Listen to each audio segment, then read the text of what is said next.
Hi, എല്ലാവർക്കും നല്ലൊരു ദിവസം ആശംസിക്കുന്നു.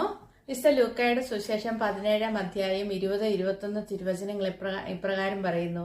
ദൈവരാജ്യം എപ്പോഴാണ് വരുന്നത് എന്ന് ഫരിസേയർ ചോദിച്ചതിന് മറുപടിയായി അവൻ പറഞ്ഞു, പ്രത്യക്ഷമായ അടയാളങ്ങളോടുകൂടിയല്ല ദൈവരാജ്യം വരുന്നത്. അതാ അവിടെ, ഇതാ ഇവിടെ എന്ന് ആരും പറയുകയുമില്ല. മറിച്ച് ദൈവരാജ്യം നിങ്ങളുടെ ഇടയിൽ തന്നെയുണ്ട്. ഈ ഒരു വചനഭാഗം നമ്മൾ പല പ്രാവശ്യം വായിച്ചിട്ടുണ്ടാണ്. നമ്മൾ ദൈവരാജ്യത്തെക്കുറിച്ച് നമ്മൾ ചിന്തിക്കുന്നത് പിന്നീടുള്ള ഒരു ലൈഫിൽ വരുന്ന ആ ഒരു ദൈവരാജ്യത്തെക്കുറിച്ചാണ്, അല്ലേ? എന്നാൽ ഈശോ പറയുന്നത് ദൈവരാജ്യം നിങ്ങളുടെ ഇടയിൽ തന്നെ ഉണ്ട്. വളരെ ഡ്രമാറ്റിക് രീതിയിലാണ് ഫരിസേയർ ഈ ഒരു ചോദ്യം ഈശോയോട് ചോദിച്ചത്. അവരുടെ ആ ചോദ്യത്തിന് മറുപടിയായി തന്നെ ഈശോ ഇത് അറിഞ്ഞുകൊണ്ട് തന്നെ അവരോട് പറയുന്നു, നിങ്ങൾ അങ്ങോട്ടോ ഇങ്ങോട്ടോ ഒന്നും പോകണ്ട, അവിടെയുണ്ട് ഇവിടെയുണ്ടോ ഒന്നും പോകണ്ട, നിങ്ങളുടെ ഇടയിൽ തന്നെയാണ് ദൈവരാജ്യം. അപ്പം അത് എങ്ങനെയാണെന്ന് ഈശോ വ്യക്തമാക്കുന്നത് എങ്ങനെ നമ്മൾ ചിന്തിച്ചാൽ, നമ്മുടെ ഇടയിൽ, അത് ആ ഫരിസേയരോട് പറയുന്നത് നമ്മളോട് തന്നെയാണ് ഈശോ പറയുന്നത്. നമ്മുടെ ഇടയിൽ ദൈവരാജ്യം നമുക്ക് എങ്ങനെ വളർത്താൻ സാധിക്കും?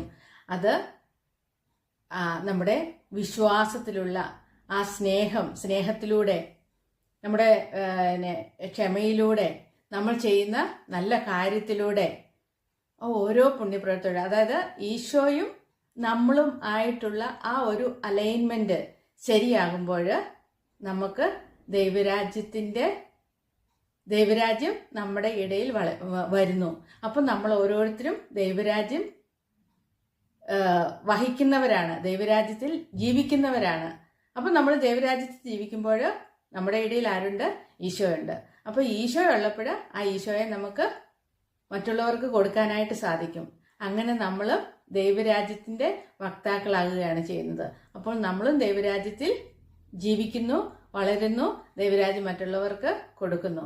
അപ്പോൾ ഈ ഒരു വചനത്തിലൂടെ ആ ദൈവരാജ്യം നമ്മുടെ ഇടയിൽ, എൻ്റെ ഉള്ളിൽ എങ്ങനെ കൊണ്ടുവരാം, ഞാനും ഈശോയുമായിട്ടുള്ള ആ ഒരു അലൈൻമെന്റ് എങ്ങനെ ശരിയാക്കാം എന്നുള്ളതിനെക്കുറിച്ച് നമുക്ക് ഇന്നത്തെ ദിവസം ഒന്ന് ധ്യാനിച്ചുകൊണ്ട് ഈശോയെ ഒന്നും കൂടി നമുക്ക് സ്നേഹിക്കാം. ഈശോയോട് നമുക്ക് പറയാം, ഈശോയെ, നിന്നെ ഞാൻ ഏറെ സ്നേഹിക്കുന്നു. നിനക്ക് വേണ്ടിയിട്ട്, ഈശോയെ അങ്ങേക്ക് വേണ്ടിയിട്ട് ഇന്ന് എനിക്ക് എന്നാ ചെയ്യാൻ സാധിക്കും? നമുക്കിതിനെക്കുറിച്ച് കൂടുതലായിട്ടൊന്ന് ചിന്തിക്കാം. നമ്മുടെ ഓരോ വാക്കുകളായിരിക്കട്ടെ, ചിരിയായിരിക്കട്ടെ, നമ്മുടെ സന്തോഷമായിരിക്കട്ടെ, അത് ആ ദൈവരാജ്യം ഈശോയെ ഞാൻ കൊടുക്കുന്നത്, പകരുന്നത് നിനക്ക് വേണ്ടിയാണ്, നിന്നിലൂടെയാണ് എന്നുള്ള ചിന്തയോടുകൂടെ ഇന്നത്തെ ദിവസം നമുക്ക് മുന്നോട്ട് കൊണ്ടുപോകാം. അപ്പോൾ എല്ലാവർക്കും നല്ലൊരു ദിവസം ആശംസിക്കുന്നു. ദൈവം എല്ലാവരെയും അനുഗ്രഹിക്കട്ടെ. Praise God.